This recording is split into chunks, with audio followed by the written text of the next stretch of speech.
প্রযুক্তি ও ডিজিটাল নির্ভর বিশ্বে নতুন প্রজন্মকে নৈতিক শিক্ষা দেওয়া হচ্ছে না।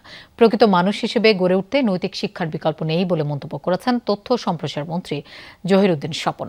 সকালে বাংলাদেশ ছাত্র কল্যাণ ট্রাস্টের সেমিনারে তিনি বলেন, সমাজে ইতিবাচক ও ভালো কাজের চর্চা দিন দিন কমে যাচ্ছে। তাই মানবিক দেশ গড়তে সবার নৈতিক শিক্ষার প্রয়োজন বলে জানান তিনি। সিলন টি রপ্তানিতে শীর্ষে। এ সময় প্রবাসী কল্যাণ প্রতিমন্ত্রী নুরুল হক নূর বলেন, সরকার পরিবর্তন হলেও আমাদের সামাজিক ও মানসিক অবস্থার তেমন পরিবর্তন হয়নি। দুর্নীতি এখনো দেশের প্রায় সব ক্ষেত্রেই বিস্তার লাভ করেছে। শিক্ষা ও গবেষণাকে আরও কার্যকর ও যুগোপযোগী করতে কর্মমুখী শিক্ষা ব্যবস্থা গড়ে তোলার উপর গুরুত্ব আরোপ করেছে সরকার।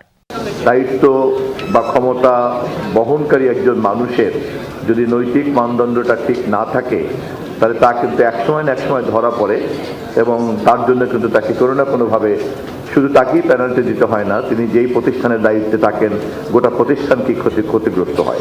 সরকারের পরিবর্তন হয়েছে, রাষ্ট্রীয় পলিসির পরিবর্তন হচ্ছে, বাট আমাদের মানসিকতার খুব বেশি পরিবর্তন হয়নি। আমাদের মানসিক দৈন্য দশা আগেও যে জায়গায় ছিল এখনো সেই জায়গায় রয়েছে।